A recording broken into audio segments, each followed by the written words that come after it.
지금 이 곤란한 상황은 최강욱 의원이나 민주당 내부뿐만이 아닙니다. 국민의힘도 비슷한 문제로 지금 폭풍전야 상황입니다. 내일 국민의힘 윤리위원회가 또 열리는데요. 여기서 성상납 관련 의혹이 있는 이준석 대표의 징계 여부가 논의됩니다. 그 결과에 따라서 이준석 대표의 리더십에 타격이 있을 수도 있고요.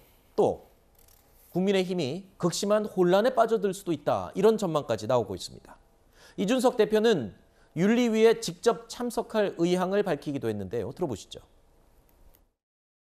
윤리위가 이제 내일 저녁에 열린다는데 앞서 이제 공개로 하자 이렇게 제안도 하셨잖아요. 모르겠습니다. 저는 전혀 예측할 수 없고 무엇에 대해서 다루겠다는 것이 명확하지 않습니다. 네, 내일 직접 참석을 하신다면서요. 저는 참석할 의향을 밝혔는데 장소나 이런 것들이 공개되지 않는다면은 제가 찾아가기 어렵겠죠. 저는 미리 속단해서 움직이지 않겠습니다. 그렇기 때문에 윤리위 차원에서 당연히 지금 윤리위가 굉장히 이례적으로 익명으로 많은 말들을 지금 하고 있는데 네. 사실 무슨 의도인지도 궁금하고 실제로 진행되는 상황을 보면서 이야기하겠습니다. 소수 위원들이 계속 인터뷰를 하는 것은 자신의 뜻을 그런 방향으로 몰아가려는 그런 어떤 의도는 있는 것 같은데 봐야 될 것 같습니다. 자, 이준석 대표로서는요. 윤리위 결정에 따라서 정치의 운명이 걸려 있다. 이렇게 평가하는 분들도 있습니다. 어제까지만 해도 이준석 대표 전혀 문제 없다. 라면서 자신감을 내비치기도 했었는데 가장 낮은 징계 단계인 경고만 나와도 글쎄요. 일단 정치 행보에 빨간불이 켜진다. 이 당 대표로서는 굉장히 치명적일 수 있다라고 하죠. 사실 리더십에 일단. 윤리위에서 아주 가장 약한 수준의 경고 조치가 나온다고 하더라도 물론 본인이 당대표를 계속하겠다고 고수를 한다면 할 수 있겠죠. 네.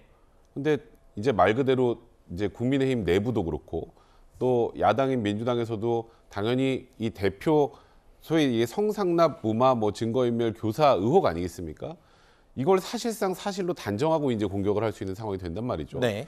그렇다면 이준석 대표가 그 이후에 버틴다고 하더라도 문제가 되고 네.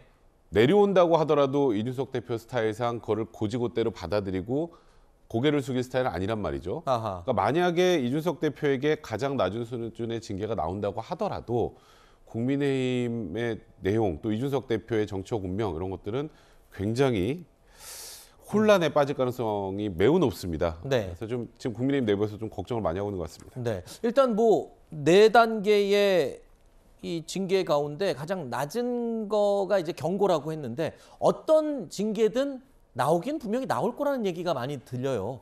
이양희 윤리위원장이 한 발언, 네. 입장문 낸 걸 보니까 징계할 의지가 있어 보여요. 네. 제가 볼 때는 분명히 문제가 있다고 생각하는 것 같고요.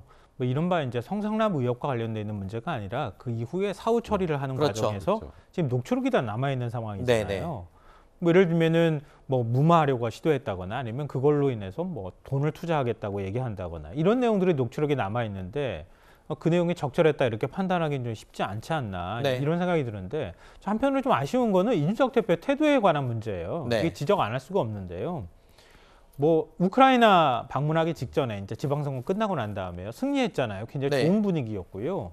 혁신위 문제가 갑자기 튀어나왔어요. 공천 문제가 나왔고요. 그리고 난 다음에 국민의 당 몫에 최고위원회 추천하는 것도 또한 시끄럽게 만들었어요. 그러다가 이준석 대표가 그 시끄럽게 한 거에서 어찌 보면. 근데 그 과정에서 좀 정리되는 듯한 휴지기처럼 정리되는 듯한 시점이 있었거든요. 당대표가 그럴 때 한 발 좀 물러나서 좀 당이 좀 조용해지기를 바라면서 당을 좀 수습하는 모습을 보여야 되는데 계속 끝까지 부딪히고 시끄럽게 만드는 방향으로 간단 말이에요. 그러니까 이른바 이제 대선 기간 동안에 윤핵관들하고도 사이가 안 좋았다는 건 만천하가 아는 사실이고 윤석열 대통령 입장에서도 집권 여당인데 뭔가 이래야 되는데 이렇게 당을 시끄럽게 내줄 수 없다. 이런 인식들이 좀 더 강화되는 방향으로 자꾸 갔기 때문에 윤리위원회에서 경고를 할 가능성이나 징계를 내릴 가능성이 높은데요.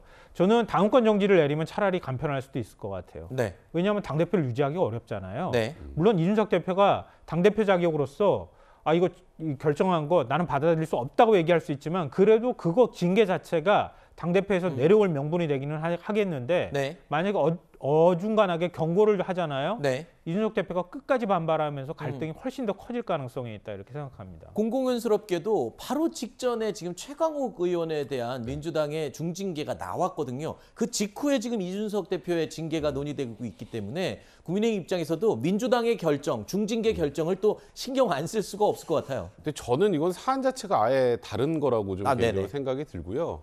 그래서 최강욱 의원에 대한 징계를 의식해서 이준석 대표에 대한 징계를 세게 한다. 이거는 저는 개인적으로 좀 아니라고 생각이 듭니다만 일단 지금 조금 전에 말씀하셨던 것처럼 이준석 대표에게 뭐 이건 논의를 아예 별개로 해서 어떤 의미의 징계가 나온다고 하더라도 일단 당이 굉장히 이제 혼란스러워진 상황으로 빠질 수밖에 없다. 이건 명확한 것 같습니다. 알겠습니다.